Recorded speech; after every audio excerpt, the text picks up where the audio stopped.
you think we should go ahead and start with introductions, and then if other folks join us, we can capture them as well? Is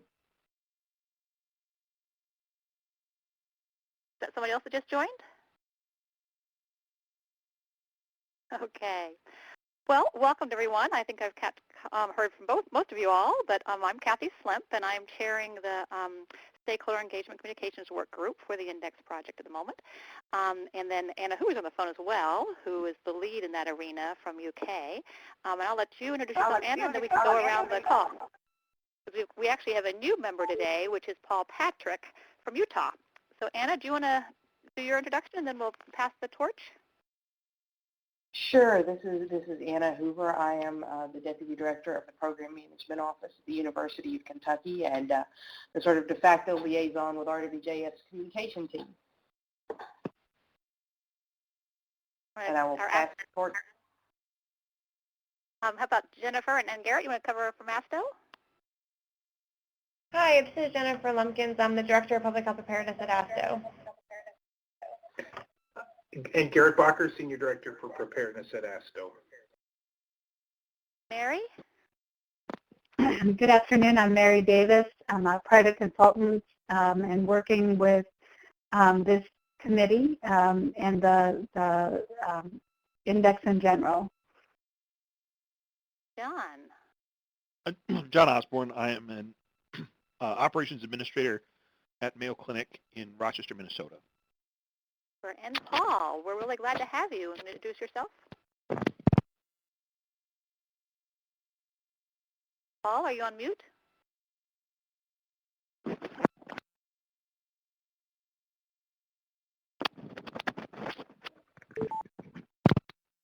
Paul? Yeah, sorry, I logged into Adobe Connect and I got voice coming from both the computer and here, so. Yeah, you have to mute the speakers on the computer. Sorry. Yeah, I had to do that. Sorry. Hi, I'm back.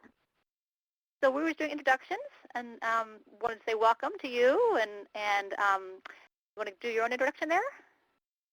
Oh, you're doing great, Kathy. You can introduce me anyway. No, I'm Paul Patrick. Really happy and excited to be asked to work with this group. I've had an interest in the Preparedness Index for several years and been involved in the past through ASTO and through my affiliation with NHSPI, which is the National Association of State EMS Officials. For my full-time job, I'm the Deputy Division Director for the Utah Department of Health in Health Systems Improvement. So, and other than that, I'm just happy to be here and excited to help move forward. I know a lot of you and worked with Kathy before, so hopefully I can be an asset and not the other part. You will be wonderful with it all, I have no doubt. And Mary McQueen is also going to join us from the Director of Public Health Preparedness as a kind of proxy and backup with Paul, and everybody's joining jointly there, actually two members there. But she's not able to be with us today. So we will introduce her next time. Anybody else on the phone? And thanks for clarifying that. Yeah, I'm as the Director of Public Health Preparedness, and that's who asked me to be part of this group, so I'm glad to be here. I have to keep reminding myself who I represent, you know. You wear many hats, and you're covering them all here. Is anybody else on the line that's joined us? Okay, well, Anna, why don't we move into updates, and I'll let you cover those aspects of things. Sure thing. Thanks, Kathy. And I know that we have, with Garrett and Jennifer and Paul on the line, we have a lot of folks who have been present at some of the meetings I'm going to describe, and I would welcome them jumping in if I mischaracterize or misstate or missed anything, or they have additional insights to add. About a month ago today, in fact, I missed our last call because I was in Phoenix speaking at the ASTO DPHP meeting, and we structured that that talk so that it was sort of a half-hour overview followed by a half-hour discussion. And really some of the takeaways that I came away from that meeting with and have already been working on communicating both across the PMO and with the foundation are that while measuring health security is important, there were concerns about an overall conflation of the terms health security and preparedness, and that conflation is a trigger for the DPHP being held responsible for areas where they don't have the authority to move the needle.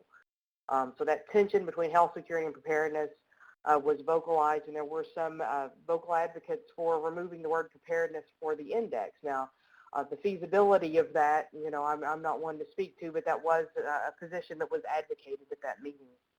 I think what surprised me most was that some of the issues that were raised, I expect there to be a lot of issues raised about the direction of the index. I think some of the issues were also sort of long-standing. So, for example, there were concerns that any time you assign a number, someone's going to come up with a ranking system, and that's just the nature of having an index assigns numbers. We need to be, it was expressed that we really need to be worrying about how to communicate the index to other sectors, especially emergency management, instead of the DPHP, or perhaps in addition to the DPHP, which see themselves as a very educated and already engaged audience. How the states are compared matters. States with the same populations, for example, aren't comparable because of geography, disparate risks, etc. Tools for each state to help with messaging would be useful to help the stakeholders understand. The multi-sectoral message is not getting across. The index is still seen very much as a DPHP responsibility. There were concerns about the difficulty of communicating year-to-year changes, and that the index seems to be moving to a similar academic model, and that we really need to think around those messaging channels and think about how we can do that better than perhaps some of the other national measurement activities have done. There was a question about what is the index's target. If it's not just one sector, and obviously it is multi-sectoral, and that was one of the initial goals, was that to make sure that the index tracked preparedness as a multi-sectoral challenge. But there was a concern that if it's not just one sector, then it can easily become nobody's responsibility, that instead of supporting collaboration, it can become it's somebody else's kind of job, useless kind of tool. There was a lot of talk about, Garrett very kindly invited us to attend the DPHP conference calls, which we'll certainly be wanting to do at critical points in the index development in the coming months. Jim Blumenstock from ASTO noted that the TIFA outbreaks report and DSLR state snapshot will be released around the same time as the index, and that while ASTO is creating informational support materials for those activities, we should also consider leveraging those kinds of development and dissemination opportunities with them. And that communicating the math is going to be, here's a quote, communicating the math is going to be really, really hard and really, really important. So we did hear a lot in those veins. I think that something that I came away from that meeting with was a sense that there was some and I think that was reinforced in the Biloxi meeting, which I'll talk about in a second. There was some confusion about the language around comparability. Specifically, when we at the Program Management Office are talking about supporting comparisons, what we have intended to mean by that is that when stakeholders of their own volition pull up a state-to-state comparison, that they can have some confidence that that will be grounded in reality and real-world differences in preparedness levels. What folks have been hearing is that we're going to be creating tools to enable visualization of state-to-state comparisons, which is not on the table at present. We're not looking at a ranking system at all. So that was sort of interesting, and it was really sort of reinforced in a follow-up meeting I had in Biloxi with some of the preparedness staff, public health preparedness staff for the Gulf region and the Southeast in general, where someone actually noted that there was that they had heard that there was a movement afoot to create a specific tool that was going to compare one state to another, and a specific visualization tool, and that is really not on the table. So I think that there's been some miscommunication in the way that methodologists talk about supporting comparability and the way that the practice community understand comparability. Now, before I move into that Biloxi meeting in more detail, I would welcome any thoughts that Garrett or Jennifer or Paul might have about that initial ASTO meeting in Phoenix. Anna, just one point. You're certainly correct that Jim mentioned that the TIFA outbreaks report would be coming out at the same time, but that's when we thought the index release was going to be in December. So they now will not be coming out at the same time. The TIFA report comes out in December, and of course now the index has been moved to March. Excellent. Was Thank there you. any Anna, this is- follow-up discussion at all in terms of ideas in communicating further that you heard later in the conference or the meeting at all, Garrett or Jennifer or Paul?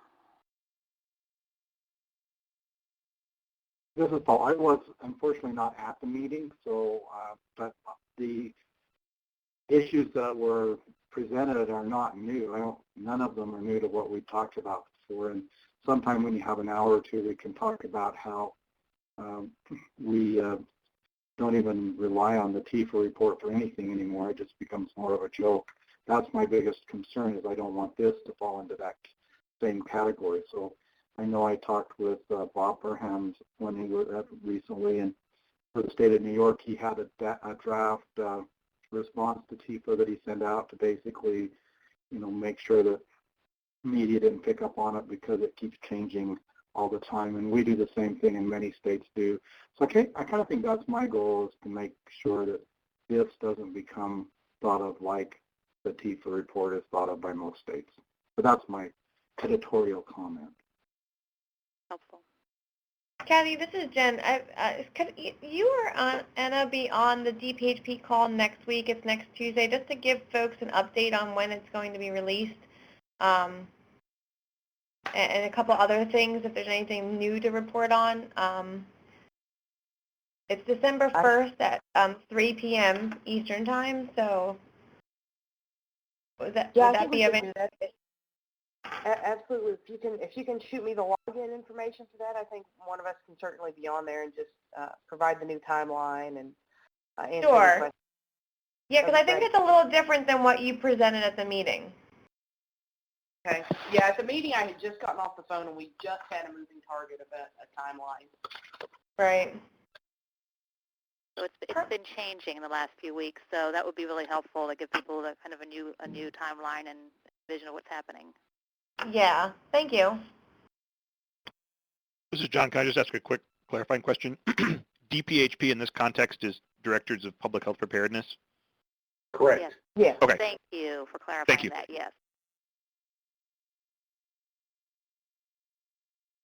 All right. Any other questions on the outreach activities? Well, I haven't quite gotten to the Biloxi meeting, Oh, okay. which actually John's question sort of leads me directly into, because something that I heard there that sort of built upon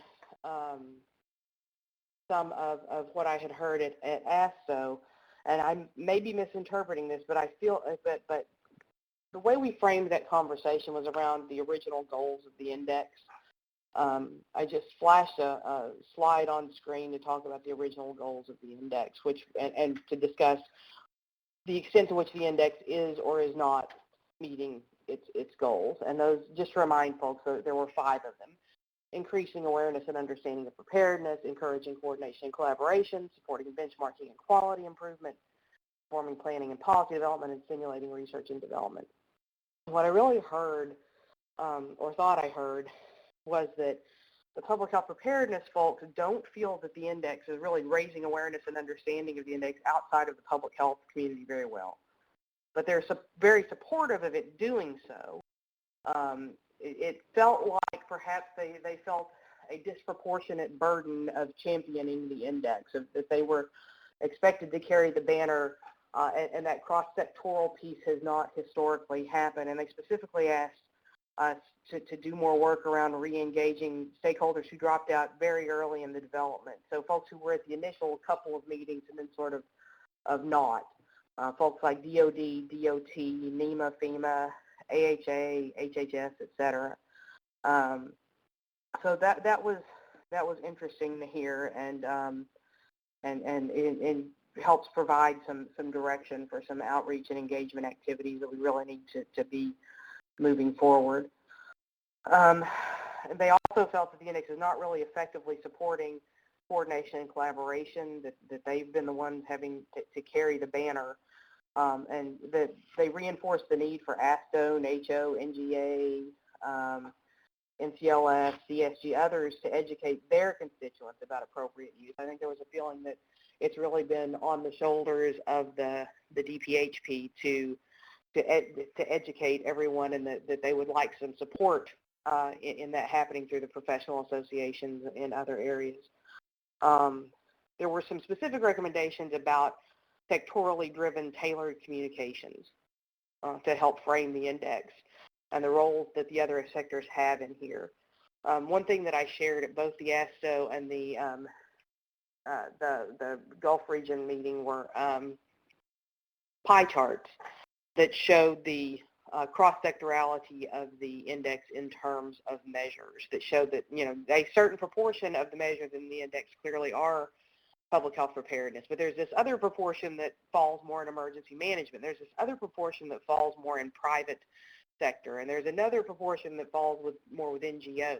So there was a lot of, at the Gulf meeting especially, there was a lot of enthusiasm for that kind of visual depiction of the cross-sectorality of the index to help really send the message that that it's not just public health. And the suggestion at that meeting was that those pie charts would be helpful all the way down to the domain and subdomain levels to really help further illustrate that it's not just public health. Also, in terms of the original goals, the index hasn't really been driving benchmarking or quality improvement because it hasn't been trendable. So that's been a real challenge. In terms of the website, they felt that there was way too much detail that came on too fast with too little framing in terms of engaging and encouraging collaboration with other sectors. If you didn't already sort of know what you were looking for, it wasn't there. So they really wanted to see some more tailored sectoral communications, and I know that is in the works with RWJF and GYMR.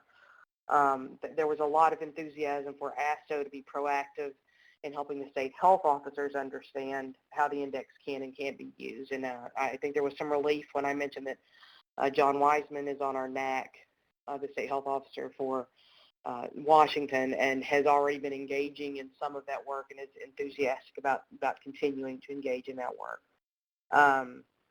There was some concern that a March launch of the index might coincide with the FEP and HPP funding announcements and deadlines.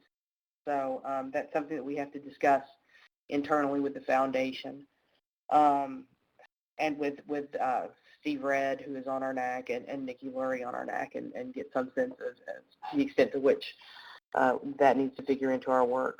Okay. And it was with which? It was a conflict with what? FEP and HPP funding. HPP, the application?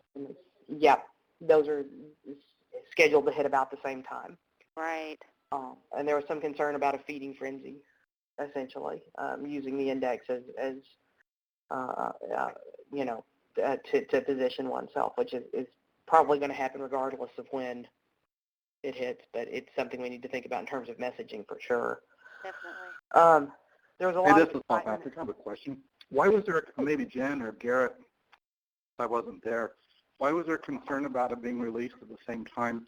Just because of the workload of filling out the application for the grant and then having this come out and having to deal with it? I don't know. Does anybody know why they were concerned? I think that was part of it. I think there was also a concern about people moving forward and citing the index in their proposals or trying to distance themselves from the index in their proposals based on their scores. That, what I heard, and this was the Gulf region meeting. This was not the larger ASTO meeting. This was the ESF8 meeting in Biloxi about 2 weeks ago. And what it sounded like to me was there was some concern about how the index might or might not be interpreted as those grants were being completed, and if it might become a carrot or stick. But if they're not generally competitive grants, they're just awards, and then people have to fill out their applications. That's why I'm having a struggle understanding why there was a concern about the timing. Jennifer, do you know, did they, or Garrett? Yeah, well, Paul, we weren't. Go ahead, Garrett. No, I think we were going to say the same thing. We didn't hear that conversation, so Yeah. I would just be speculating. I guess it'd be more in terms of needing to respond to the media around it and or press releases and the time frame that would take while you were doing grant applications. I would think that would be more that since the grant applications are not public and not those kind of things, but I don't know. I would. Okay, thanks, Siegel. I just was curious, but I'd ask while we were on the topic. Yeah, I wish I could give you more.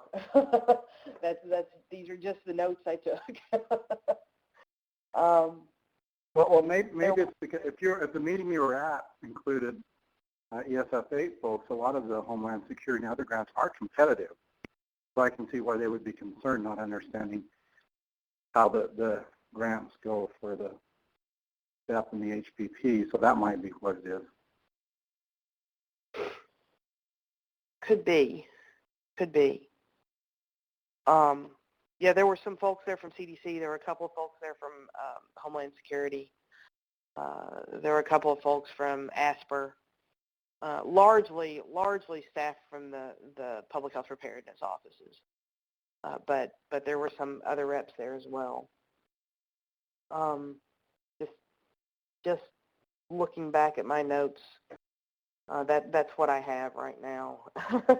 So I know that Georgia, I believe it was Georgia who raised the issue, so I can follow up with him and try to get more detail on that. There was also a lot of excitement about the idea of research and people being able to use the index to build the evidence for what really matters in preparedness. There was one piece that was really interesting out of it. I'm not sure what that noise was. I just have the Time's Up button. In other news, there was South Carolina was presenting about the recent flooding, and because we have our leadership videos almost ready to premiere on the website in the next couple of weeks with MAC members, one of those videos is all about sharing stories and how the index is really only powerful when married to the stories of preparedness, and the folks from South Carolina shared a story about how they kept their hospitals open during the flooding. That really seemed to align well with the fact that they had a really good incident management score last year. So just in terms of thinking about the kinds of stories that might support the index and how the index might support the stories, that kind of piece, doing a video, or I believe Jamie, doing a video or something like that on the website to marry to that score and say, this is an area where the score went well and look what happened in the field.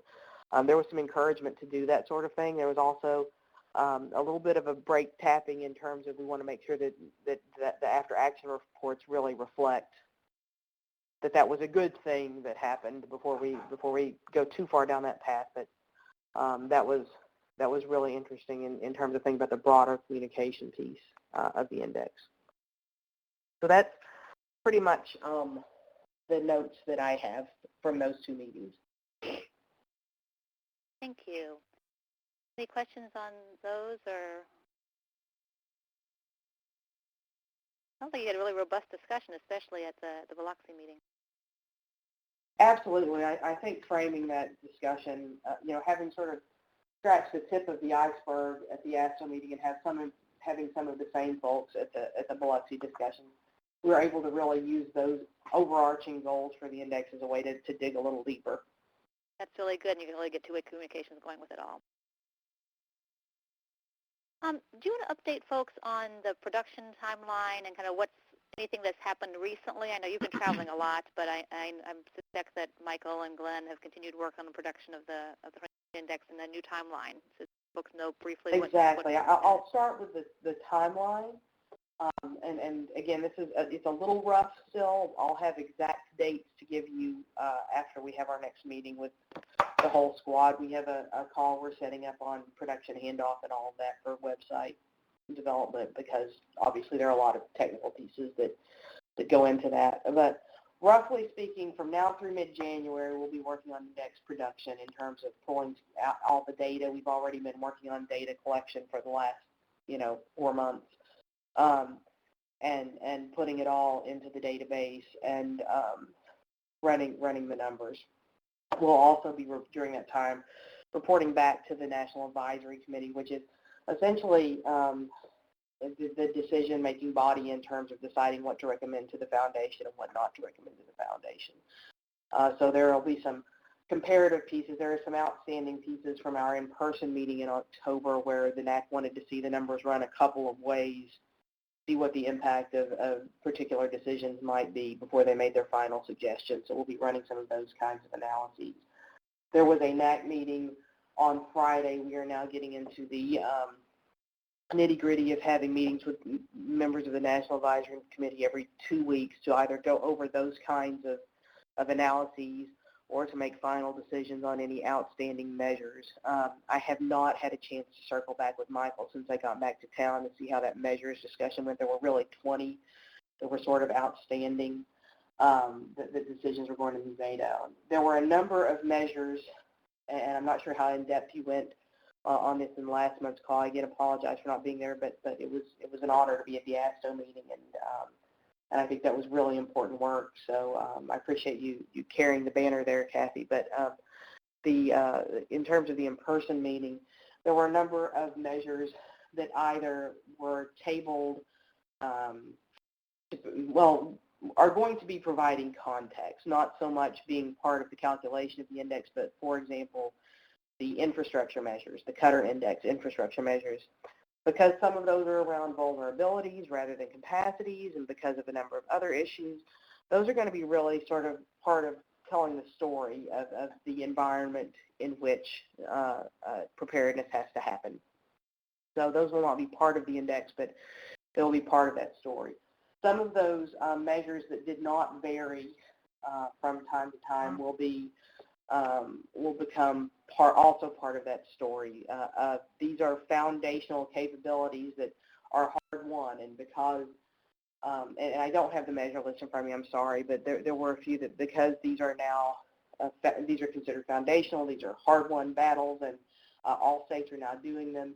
We can't take our eye off this ball. It's really important that these activities continue, but they're not going into the calculation of the index at this time. So there are a lot of context production, context-setting measures. So anyway, as I was getting back to the timeline, November to mid-January, we'll be doing this sort of index production work, getting down in the nitty-gritty of finalizing the next index.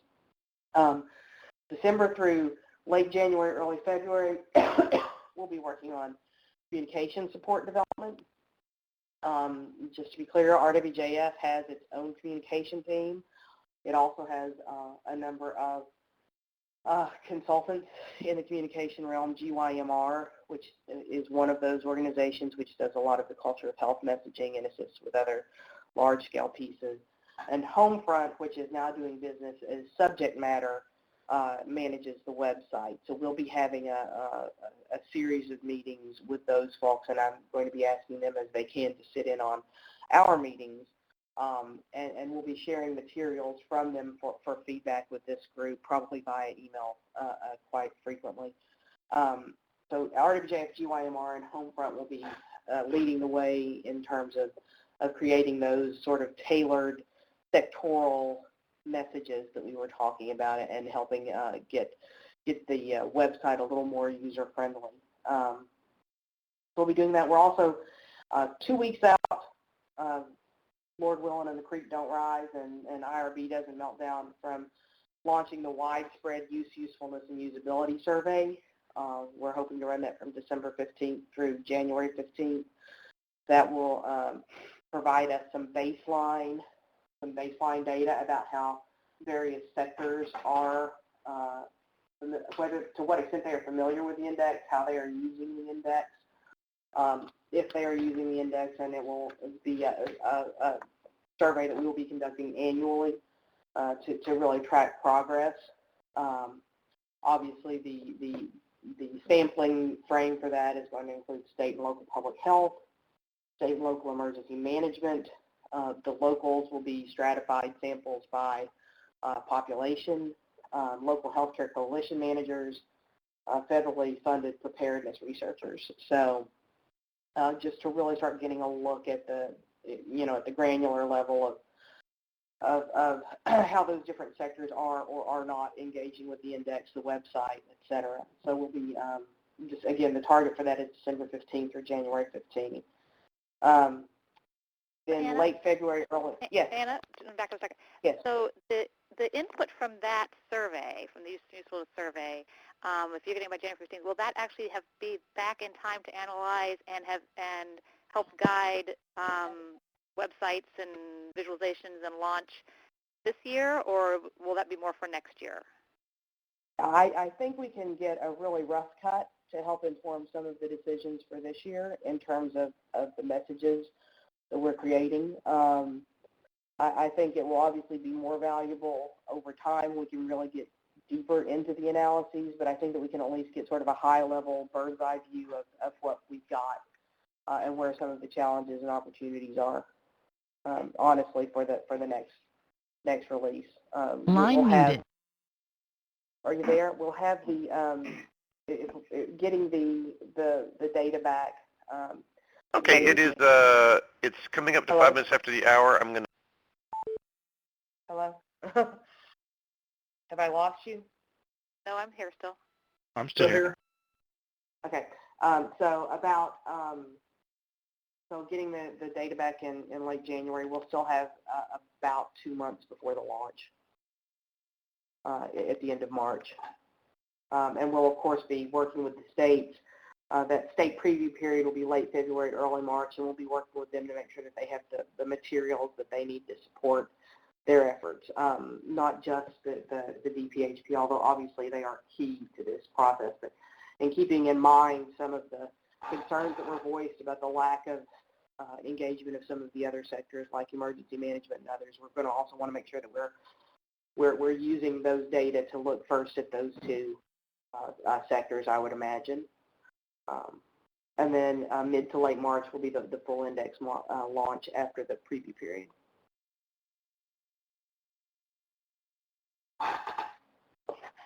I'm sorry, I didn't hear.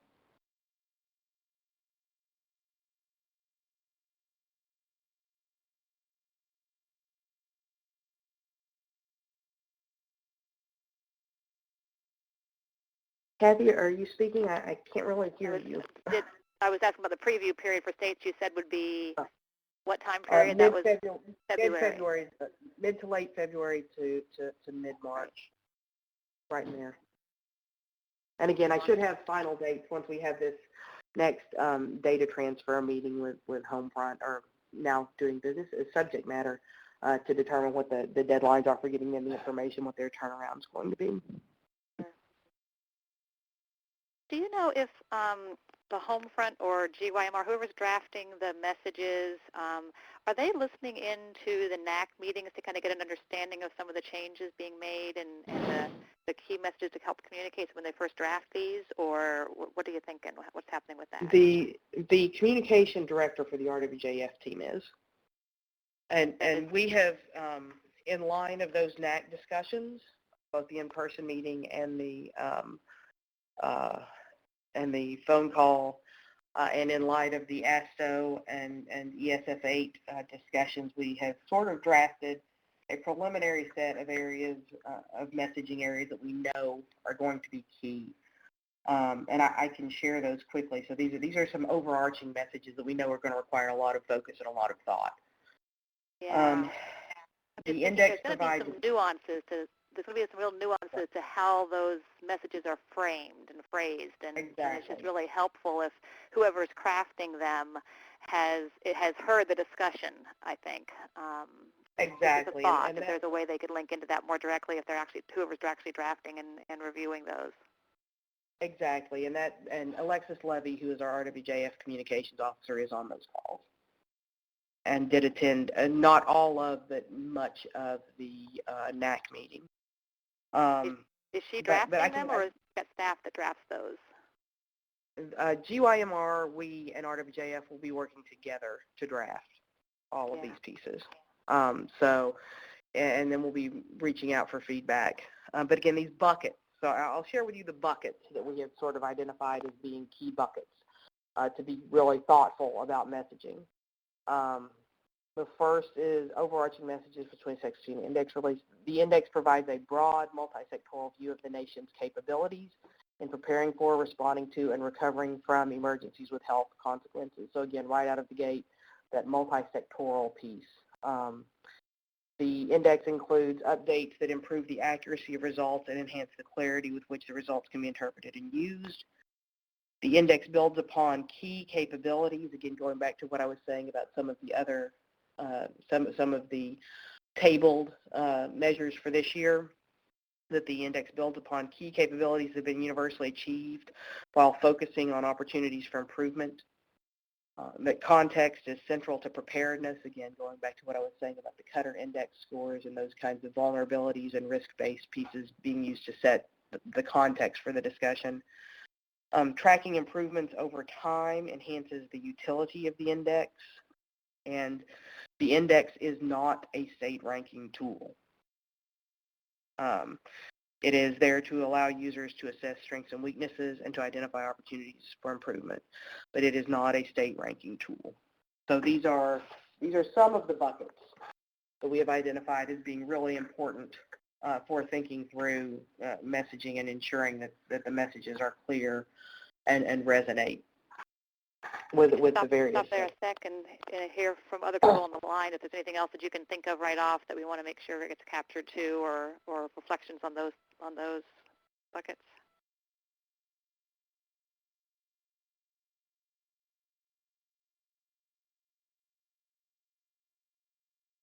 I'd be especially interested if Garrett or Jennifer, having heard those ASTO conversations, or Paul, who is so familiar with the index, or John, as we're reaching into the into the healthcare sectors, if you all have specific thoughts about any of those that might be problematic, particularly problematic, or if there's anything missing, if we have a gap in there that we really need to make sure is included.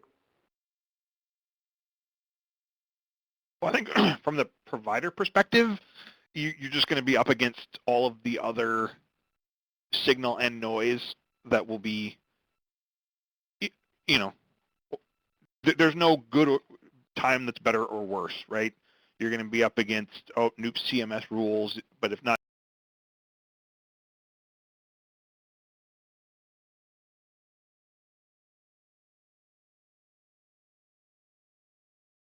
in our approach, we'll identify those things, but I can't say, avoid this or that. There's always going to be something.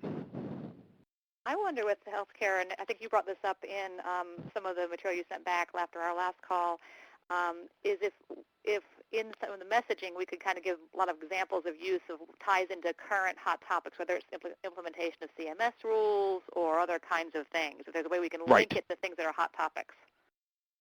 Yeah, and I think if we can frame it in such a way that either provides glide path or justification for actions that support other things. So how does this support, or how does work that healthcare provider organizations must be doing in population health management, or transitioning to an at-risk population approach also impact the health security of that population? I mean, I think there are tie-ins.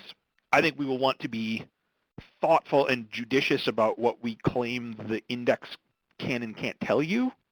But I think that to the extent we can make it pertinent to the other major kind of health policy and regulatory activities that are going on, it will find more attention. Great, and you will be great to really look for your guidance in terms of what those areas might be. You just mentioned three good ones: population health management, the at-risk populations, and the CMS rule implementation. Sure, So I'll do my best. Hold us to those, and think through how that gets phrased. Because I think you're right. If we can link it with other things that are on people's radar screens, we'll get much more visibility with that.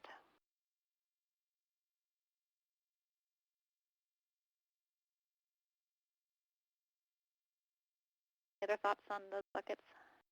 Those key. And please, if you have any after the call, feel free to shoot me an email too. I mean, this is an ongoing conversation and not just to be held when we get together on this call. Yeah, Jennifer and this Garrett. is Garrett, and I think that's exactly it, as Anna just described. It just needs to be an ongoing thing. I think that what you're describing sounds good and appropriate for today, but who knows what's going to come around. So trying to keep it topical, as was just mentioned, and tying it back. We saw that during Ebola. If we can be connecting it to current issues, I think is going to be really key. So if you and Jennifer and Paul can be thinking kind of what are the key hot topics that as we get closer and we start crafting that we need to tie it to that you're hearing from folks, that'd be great. Make it much more relevant.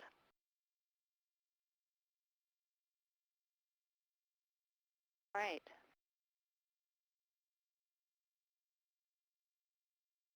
Anything else with all that, Anna?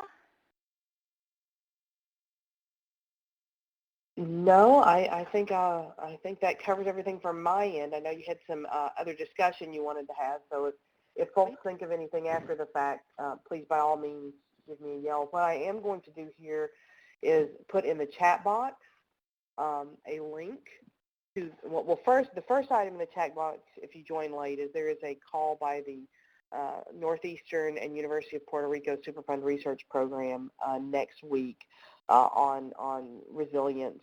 Dr. Daniel Aldrich is going to be talking about resilience and social capital and using data to inform those. So if anyone on the call is interested in that, the contact information is there in the chat box. I'm also getting ready to put, as Kathy's talking in a second, I'm going to put a link to 3 videos that are still in draft form, but I'm getting closer and closer to having everyone, all of the speakers have checked off their, got about 3 left to check off that they're okay with the way they're represented in the video. But these are the NAC leadership videos. One of them is about the importance of measuring preparedness. One of them is about resilience.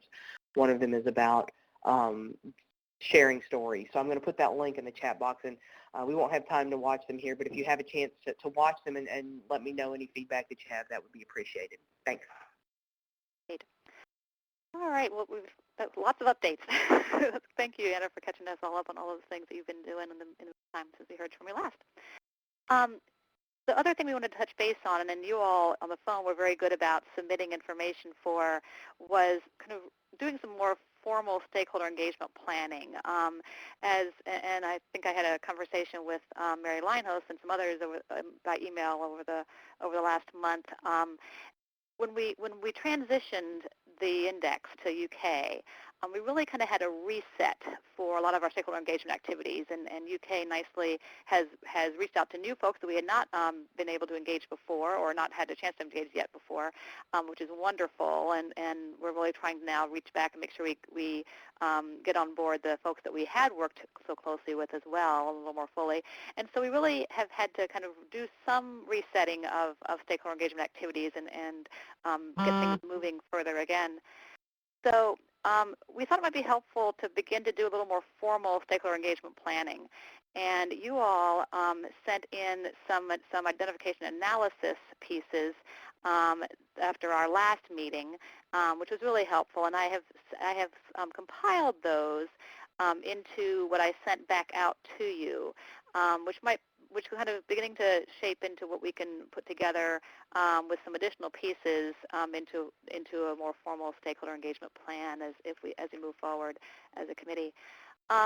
I guess I'd open it up first to any particular reactions or reflections on what we've put together and so far, and or just general planning on stakeholder engagement, or I jump into another specific piece here.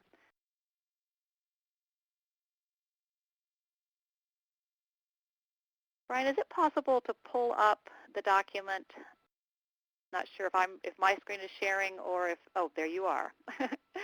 Not that one, the next one. Yeah, it's this one here.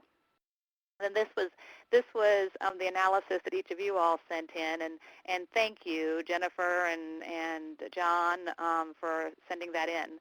And so we clearly need, as we go down further here, to add additional sectors here. And I think that really gets, Anna, you mentioned a whole bunch of a list of them, of other stakeholders from the Biloxi meeting. And I'm wondering if that's the group that we need to start populating in this and think through, reach out to some of our other work group members to see if they can can give us an analysis around each of those entities or the ones they most are familiar with. How did folks find doing this? Is it helpful to begin to think about it strategically that way?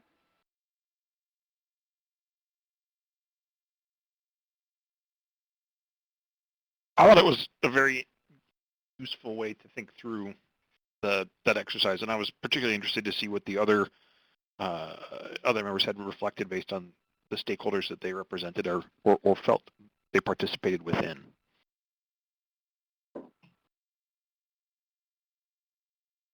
We really will need to get others to do that as well, and maybe I can do some individual, and I can do some individual reach out to some of our other work group members. I found it really interesting to kind of hear what people sent back, and I guess for take a look at what we've got here. I'll reach out and try to get some folks for some of the others as well. If there are other groups that you're familiar with that you would like to add onto here, and I know, Paul, you've got several that you work with, feel free to submit those, and we'll keep fleshing this out to think through it as well. And we also have, in addition to this work group, we can tap folks on other work groups and also on the National Advisory Committee as well, to a certain extent, particularly around some of the areas, just looking at the measures, just looking at the pie charts, for example, that I've shared with some of the DPHP over the last month. We've got public health, we've got healthcare, we've got emergency management, we've got social and community organizations, and business and economic, and those are business and economic sector, and those are all sectors that actually have measures that are within their ability to do something about in the index. So we certainly don't want to lose sight of any of those, because my philosophy is always if you can do something about it, then we need to be making sure that if you can do something about improving preparedness, then we need to be sure that you're at the table. Yeah. And if we're measuring your work, then you definitely need a voice. So we need to keep working on kind of understanding each of those and realizing that different folks bring different things to the table, but they also have different interests. And so our strategies in connecting with them may vary from along those lines, which kind of gets into the next page or two down further. If I can find it, that really talks about, we are here, more getting into kind of where folks are now, where that we think they ought to be. I know Mary and others talked about most people need to at least be at the consulting stage, but there were some groups that really probably need to be higher in terms of really engagement and partnership, including things like the DPHP and fairness directors and some of our healthcare partners that really can shape it further. So I guess I'd ask in follow-up if folks can think through if there's anything, add to any of this, edit, change, recommendations back. That would be great, and we will keep kind of adding pieces to it and develop a broader plan. I think, Kathy, yeah. Based on the conversation earlier and Anna, the report from the DPHP discussion, maybe I would be interested in understanding what that group of that constituency, who they think the other stakeholders should be. So if they were articulating, feel like we're carrying more of the water than we should, feel like there are other parties that need to be engaged, we want to make sure that we see them back at the table. As somebody who hasn't been here from the beginning, I would be interested in that group's perspective of who's missing. Yes. And I would also be interested in their perspective on how engaged that sector or that group of stakeholders currently, their view of how engaged they are. Because I think, again, I can look at it from my perspective, but it would be good to understand what groups they think are missing. I couldn't agree more. And again, they really articulated that there were folks who were at the table in the first few meetings who then just, for one reason or another, those sectors just kind of trailed off over the last couple of years. And my sense wasn't that it was a sudden, they've disappeared. It was more of they just kind of stopped coming to meetings over a period of time. So, and they did articulate a few of those. I know emergency management, DOT, DOD, there were a number that they sort of threw out, but I think that we absolutely need to find a way, and Mary and I have been talking a bit. Mary is interested in perhaps doing some cognitive interviewing, and that may be an area where we really want to dig deep with the preparedness directors. Because one thing we don't want is if, I think that my sense is, and Garrett and Jennifer and Paul, please correct me if you're wrong, my sense is there is a feeling that they are being held responsible for areas where they just don't have authority. And we really have to support their ability to demonstrate a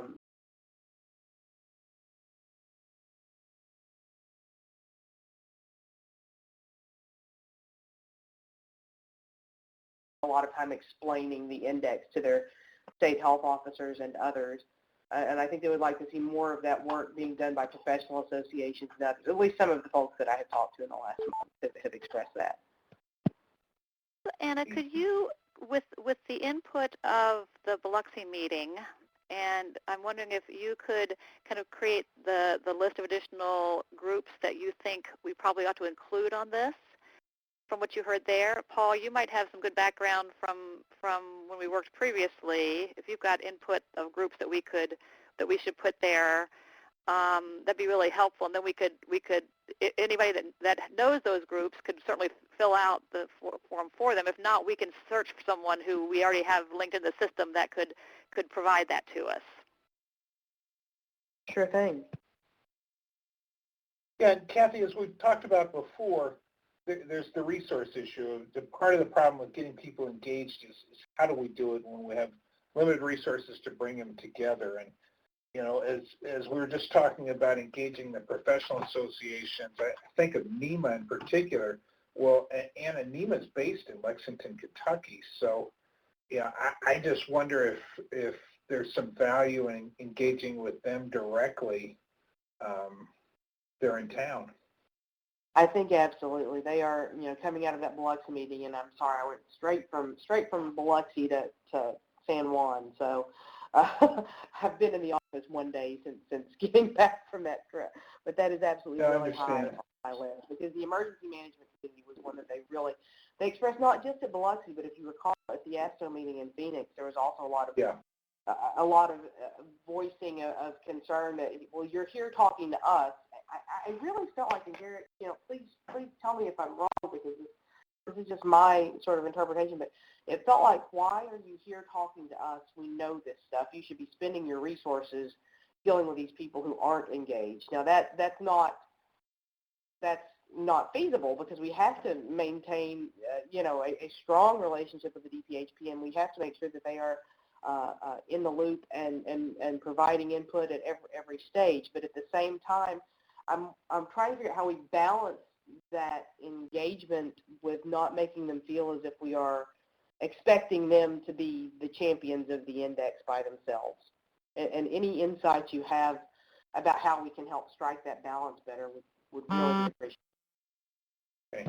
Well, I think it is a challenge, and I don't know that I would necessarily characterize what you heard in Phoenix that way. I think that what we have is they had been involved. They had been involved a lot, and then hadn't for a while. So it was important for you to be able to be there and catch people up again and educate them on changes and status of the program currently. So that's always going to be important, and I think they're always going to be at the forefront of responsibility, accountability for this project. But they're not alone, and so we have to look for all those other ways, and we need to be smart about the best way to do it. So the degree we can take advantage of coincidences like NHMA being based in Lexington, and then also leveraging some of these other meetings, I think is going to be really important. We need to make sure, I think, that they're aware of these other areas where we're trying to work with the other sectors as well. Yes. So, you know, Glenn is speaking at the HPP meeting next month. So we need to make sure that they know that work is happening. And when we are able to make that NHMA connection and make it as strong as we possibly can, I think that's going to be keeping them, you know, in the loop on really we are working that multi-sectoral, because I think they've heard a lot about multi-sectoral, but then they've gotten to the meetings and they've been the ones there, and we don't want that. We don't want them to feel that they're the only folks who are working on this. We want them to feel supported multi-sectorally. John, are you going to be at the healthcare meeting in December? The coalition meeting? The coalition meeting? No, I am not. No, okay. Connect you and Glenn while you were there. Yeah, I was hoping to, but some of my colleagues will be there, but I had to hold back because I thought I was going to be someplace else. Sure. Another year. Another year. Well, that would be helpful to flesh this out some, and then we'll look for folks to, I think the concept here was really, to, as you're talking, we only have so many resources, and how do we prioritize what we can do and who needs to be most involved, and how do we scale that for different groups in ways that are practical and feasible as well. Brian, is there a way that I can share my screen that's not the UK, the page that you've got already loaded?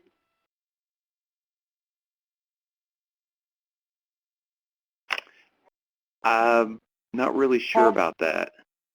Kathy, there's a hamburger menu. There should be on the top gray bar. On the left, it says SECW 112415. And if you go all the way across, there's that drop-down hamburger menu there. Okay, I think mine's not doing that. That's okay. What I was going to show you, here we go. I got you. Draw, stop sharing full screen. If you hit that drop-down menu there on the end, there should be a share screen option. Put share, and then it says my screen. Got it.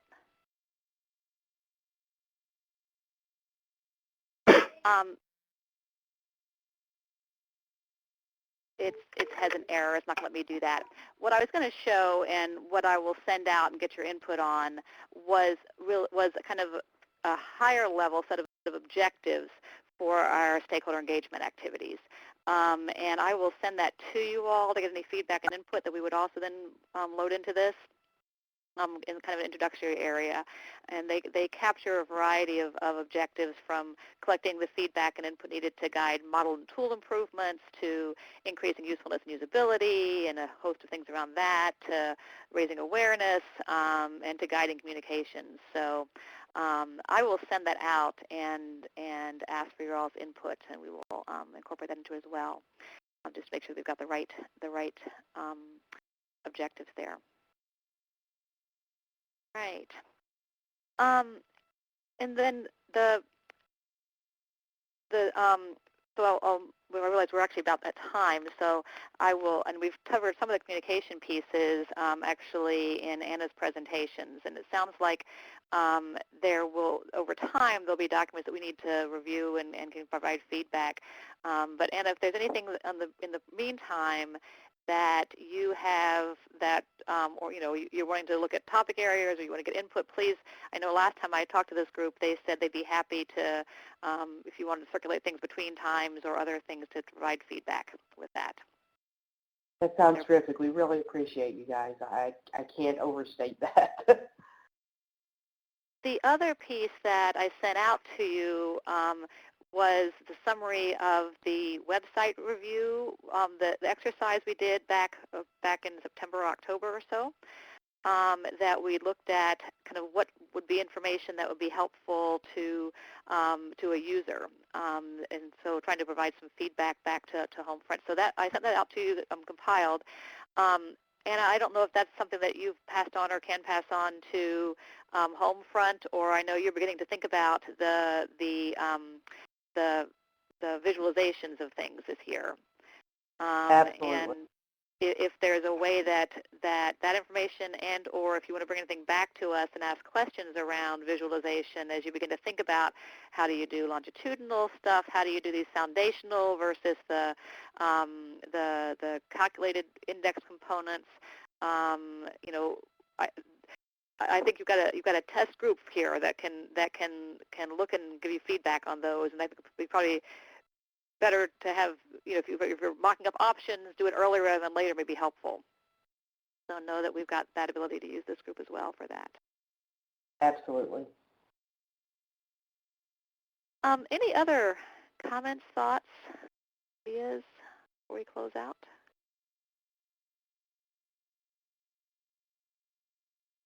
Well, thank you so for joining us today, especially on a holiday week, and I wish everyone a wonderful Thanksgiving and a very relaxing holiday. Thank you. You too. Thanks, Kevin. Thank Thanks, you. everyone. Thanks, Thanks, everyone. Kathy. You.